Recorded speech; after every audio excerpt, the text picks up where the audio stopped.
Hey guys, today we are taking a look at the new, at least for me, Signal Duke Thomas figure. Let's get a better look at that packaging, shall we? Getting up close and personal with the packaging here, we of course have Signal and all the contents of the figure. DC Multiverse logo right there. Signal Duke Thomas right there. Signal again. DC Multiverse. Signal again, this sticker thing that's been here on these more recent figs. Of course, McFarlane toys right there. On the back, we have this very lame art of the figure of the character of Signal. I've seen way better art for this guy, like the Detective James Tynion run has some very good art of Signal. Then you also have Signal nameplate up there. Of course, DC Multiverse logo right there.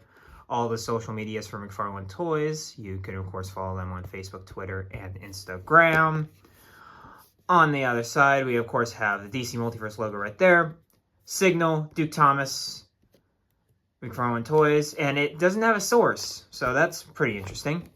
On the top, you got a window. And on the bottom, of course, you have the Batman legalese right there. And then you have that smexy barcode for all you barcode users out there. I'm not forgetting about you. Not forgetting about you. But, alright guys, let's get this dude out of the packaging. And here we have Signal out of the packaging. And before we take a look at the figure and the accessories that comes with him, we of course have to take a look at two more things. And you obviously know what they are, because if you know, it's the stand. It's, of course, the hockey puck stand with the DC logo right there. One peg right there. And then on the back, we're back to the 4 holes. Back to the 4 circles. Let's go! And then, of course, we also have a look at the card, which has the really bad picture of Signal right there. He deserves better than that. And then on the back, we, of course, have the bio here. Basically, it's very weird because with the way Duke Thomas meets Batman and stuff like that, you'd expect him to be a Robin. But because Damian's a thing, and because Damian is ultimately the son of Batman, there will be probably no other Robins, which is very disappointing.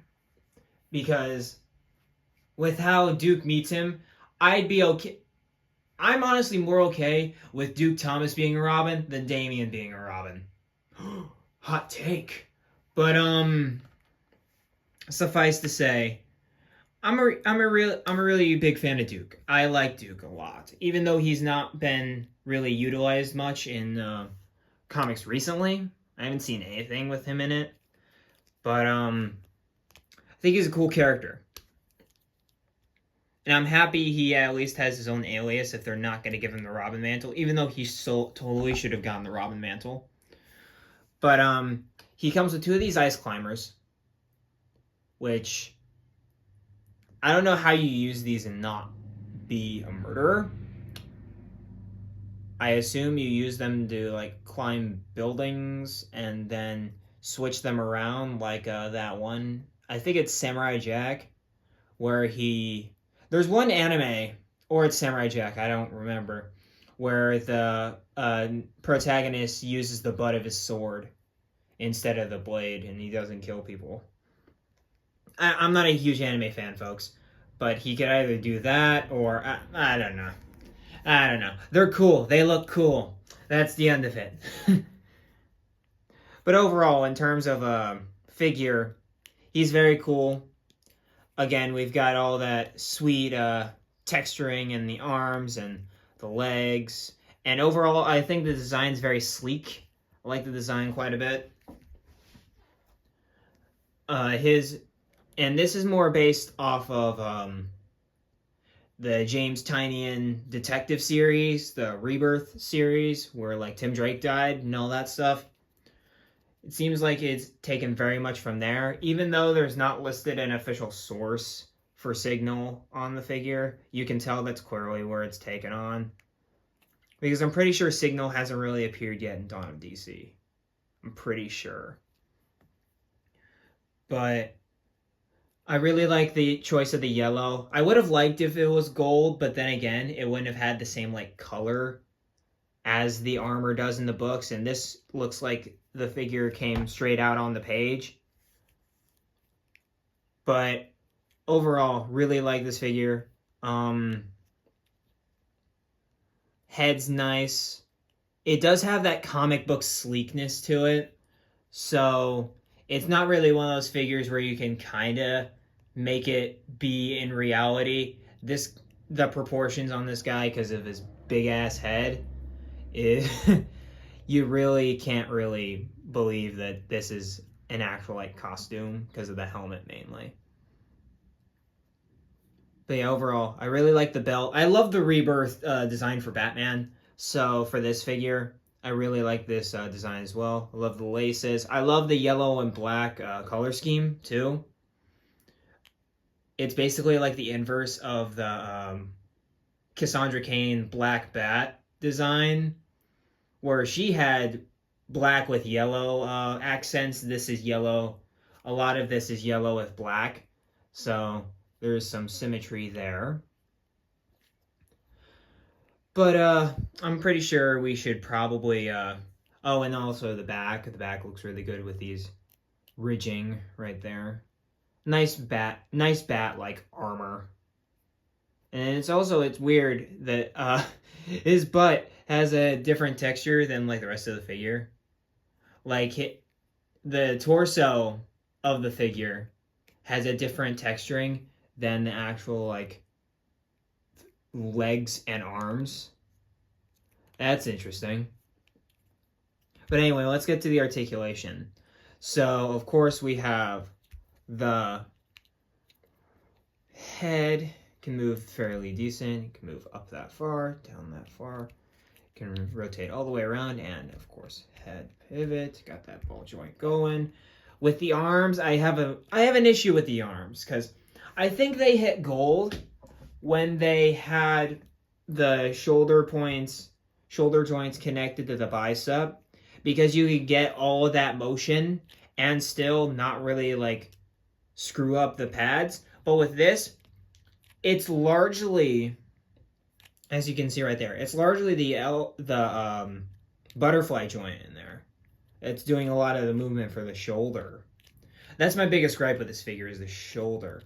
And then you also, of course, have the butterfly joint, like I mentioned earlier, bicep swivel, double jointed shoulder, elbows right there, which, yeah. And then you also have the roll of the dice hinge right there. You switch it around, do the bait and switch. Love these joints. Absolutely love these joints. And then also one thing I really like is the fact that there's no ball on the other side. It's just one little peg right there. Really like that a lot. And then with the torso, I really like the torso. It's nice and mobile. And you get a lot of range up front and back. This is actually one of the few times where you actually have more range up front than back, even though if you do it all the way, you get this weird hole in the back. But I mean, it is what it is, essentially. But yeah, I love this torso right here. This is probably one of the best torsos they've ever done. Like, dead ass. This torso is amazing. And it's because of this piece being rubber.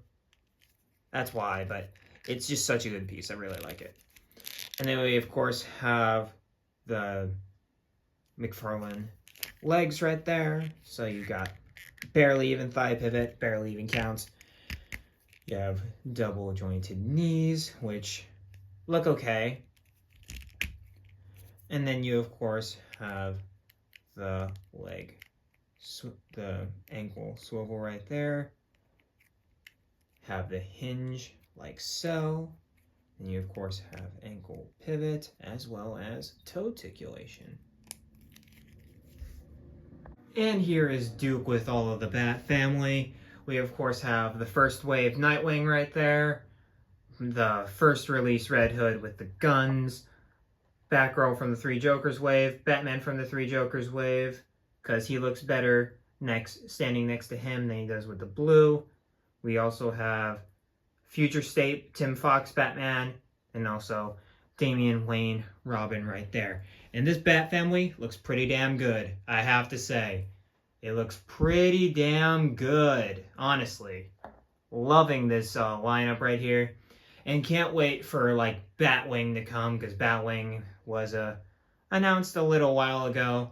So, very excited for the upcoming releases so we can expand the Bat family more. Alright guys, that'll do it for this review of the Duke Thomas Signal figure from McFarlane Toys. Of course, this is a great figure. I really enjoy this figure. He's awesome. The only gripe I have, again, arms. The arms really just don't do a lot with those shoulder pads there. They really need to kind of shop that around some more. But the torso is probably one of the best torsos they've ever gotten because it actually crunches more than it leans back. They're heading in the right direction there. And of course the legs are just fantastic. You can get it in any kind of acrobatic pose you really want. And he just has that factor where it's like, oh, you can tell it's a cool figure. But then again, it doesn't have that oomph that some characters have. Like, of course, the Hush Batman, like the Liber Mayhem Batman, like the Constantine, like Black Manta. You know, some characters like that just have that coolness about them that really screams, oh yeah, this is an awesome figure. So for that, of course, he's a 9 out of 10. Very good figure, very solid entry into the Bat family overall. And of course, if you're building a Bat family, you need this guy. You need this guy. He's one of the most influential members of the Bat family in recent years. He's probably the one member of the Bat family in recent years that a lot of people actually decently like. Because, I mean, a lot of people like Cassandra Cain and Stephanie Brown and people like that. But again, it's one of those things where it's like, he should have been a Robin. This guy should have been a Robin. But he can't because Damian's a thing.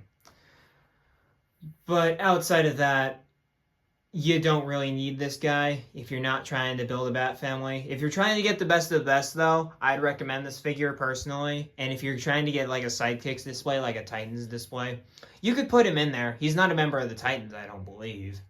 But you could put him in there if you want. But with that said, guys, that's the end of this review. Like, comment, subscribe, all that good stuff. Tell me what you guys think about this figure down in the comments. Love reading all your opinions on things. And yeah. And as always, guys, keep collecting and be peaceful to one another. And I'll catch you guys in the next video. Peace.